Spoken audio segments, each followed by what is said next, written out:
Hi, and welcome to episode 4 of Project Boonka, a series documenting how I distract myself from doing actual work on my animation project. Wait, that doesn't sound good, but it's exactly what happened this week. So there are good news and bad news. The bad news is that the fancy new animatic filled with beautiful backgrounds is still somewhat non-existent. However, I did redo a couple of the shots and did a mock-up still of what it'll look like when I'm done. I also figured out how to record my screen in better quality so that you can see my barbaric use of Toon harmony in all its glory. Taking advantage of my newly found high-quality recording knowledge, I figured I should show my current setups. I have the animatic set up in Premiere Pro, and all of the shots are cut up, so I can visually see where everything ends and where other things start. This is the whole thing. This is what it looks like. Now, once I redo the shot, this is what the old ones look like without really backgrounds or colors or anything. And those are the new and improved ones, where it's still very rough. You don't really see the character properly drawn, but the backgrounds is there and any camera movements, if any, are also there. And since I have it all properly set up in Harmony, which is what you can see here, let's remove those. This is the background, which looks like this in proper view. Then on top of that, I have the old animatic, where if I run through it, that's what it looks like. And then I'm drawing the new animatic on top of it, where I'll just remove it afterwards. And as a result, I have the new shot with the backgrounds, and I can copy the timings and everything already worked out before into the new one without any problems. So going back here, so then I put the shot back here, and this is what it looks like. I'm going to run the entire thing. And as you can see, I'm also marking the name of name is the number, so that I know which shot is which without having to calculate, which is what I had to do before I marked them. I haven't marked all of them yet, but I'm doing the ones that I'm working on. So this is the new and improved bit, where she picked up the thing and put it in the cart before. Now she's folding up the bird, and I'm going to change this one a bit. She's going to take out an item from the cart and put it as an eye for the bird before she lets it go. This is the old bit that still needs work, and the backgrounds I have finished that I haven't included because I need to redraw the rough animation. It's not even rough animation at this point, it's just very, very rough plan. The swimming bit, I'm not sure I've shown this, with the coat waiting impatiently. The bits where she's swimming, there's music, and the shots with the coat waiting for her on the shore, like quiet crickets chirping and stuff. And then more music whenever we see Boonka. This is her realizing that all of her worldly belongings and possessions are gone. Panic. I really like the music Arthur wrote for this bit. The panic music, I think, is my favorite. But then I like all the bits he wrote. And this is the new and improved coat, which is chasing the paper that it saw previously. And this kind of ties the whole story together. And that's it. So the downside of the setup is that I have to keep exporting from Toon Harmony. Like whenever I finish a shot, I export it and put it back into Premiere so that I can see if the timing works. But this is only a problem while I'm still figuring out all the timings in the animatic. Once all of those are properly set up, I'm not going to have to worry about them, and I can actually edit all the sounds and music, and then the chopped up shots from the animatic that I'll be the sounds I'll be exporting into the into Toon Boom, and then I can do the animation and tailor it properly with the music so that the beats match up and all that. But I would have the advantage of having the backgrounds already set up. I'm going to show another shot. Yes. Say, I think it's shot 3, where you can actually see the camera movement. I just wanted to show that one as well, I think. No, that's not the one. That would be shot 4 then. Well, I'm going to show this one anyway. I've already opened it. I still have the background set up. It's a close-up version of the big piece. I'm just using the same one. And that's it. Yes, that's when the paper falls on her face. Let's open, excuse me. Let's open the 4th one.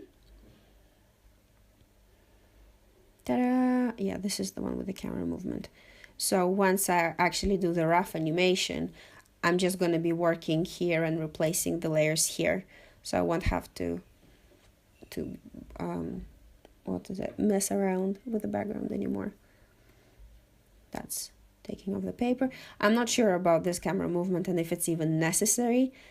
Maybe I should break it up into different shots, because it just goes from, basically, it goes from this, it cuts to this, and then it goes back to that, because the previous shot is her just standing the same way but with a paper on her face. So I'm not sure about this one, but yeah, hope I'll figure it out once I do the other bits and see if it works. A big problem I'm noticing is that I kind of feel like I need to get somebody's approval to move on. Like, okay, this is fine, this is good, I can move on to the next bit. And I'm the one that needs to decide if it's fine or not and if it works or not. And I feel like I just don't have the knowledge and the experience to do so. And I'm never really happy with the results. So it's a little bit difficult that way, but you know, I'm working on it, getting there. What else? I mentioned the music, I mentioned the bits. Yeah, so those are the 4 shots, the 2, 3, 4, and 5 that I have redone. So I only have like a bazillion, or actually like 35 more to do.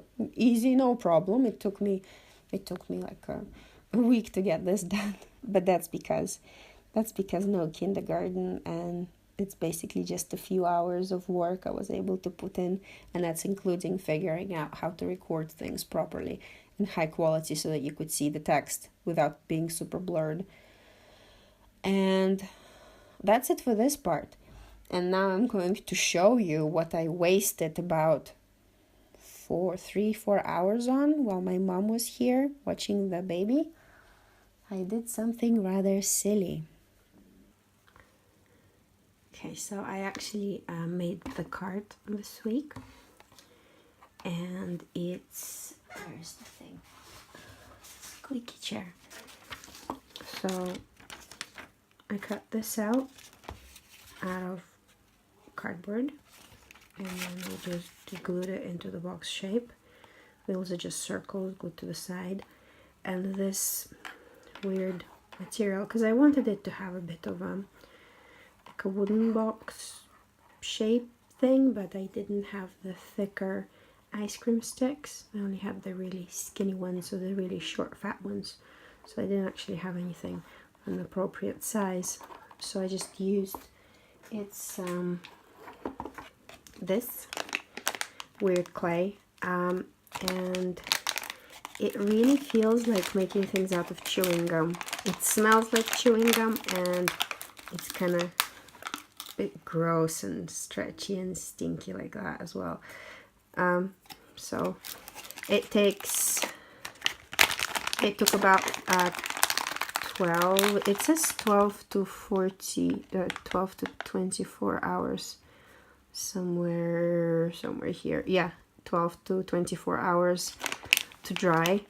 I left it for a day. And I didn't put as much effort as I should into this. You can see the fingerprints and it's all weird. And it also cracked. You can kind of see it here. Wasn't this cracked? Wasn't supposed to be this cracked, I don't think. Anyway, those sticks are just skinny coffee ice cream sticks where there's a bead on each side. I can try and show it. You can see the bead, and then the wire goes from here to this side over the bead through, and I just tied it together. That way those parts can actually move a bit. And then I filled it with all sorts of stuff I had lying around, where this is from an old tree. I think I was trying to make a beaded tree for something, and then that's a granny square, I think. I'm not sure what they're called. And this is a blanket from plasticine animation I did years ago. Made it especially for that. I still have it lying around. There's a bead jar, and I think this is nail polish. I think it says that. Yeah, never used it. I just like the tiny bottle. I think I might have stolen it from one of my sisters. Toilet paper, cut up, just because she likes paper. She's a big origami fan, and she collects paper anywhere she goes. This is an attempt at bead flower with thread and not wire that I usually make them out of. So I just stuck it into, I think this had thread over it, like a thread pool. I'm not sure what they're called, but yeah, just some kind of plastic cylinder. There is a top of a magnet from Prague. It fell off the magnet bit from the fridge. Just stuck it in here as well. And some more cut up cardboard that should arrange nicely. I'm not sure if I'll actually be using this. I mean, maybe just the box shape, because the idea for this was to use it for reference, to fill it with the stuff that she carries with her, and be able to draw it from different angles whenever I need to do that. But I'm not sure how happy I don't think I'm very happy with the stuff I ended up filling it with, and I think I made it a bit too big. But it was a fun thing to distract myself with, and you know, I was procrastinating and not really working on the backgrounds because I was doing this.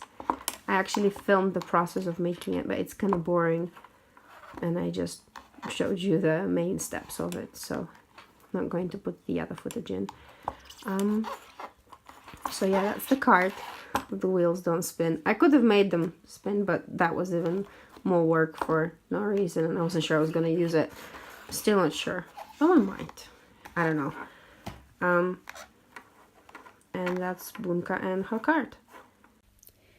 Silly carts aside, I'm really glad I'm doing this once a week video report thing, because otherwise I wouldn't have done anything at all this week. Maybe even last week.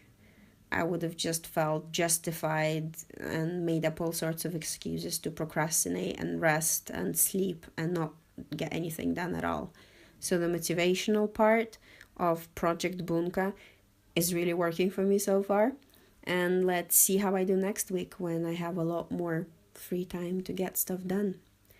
Bye!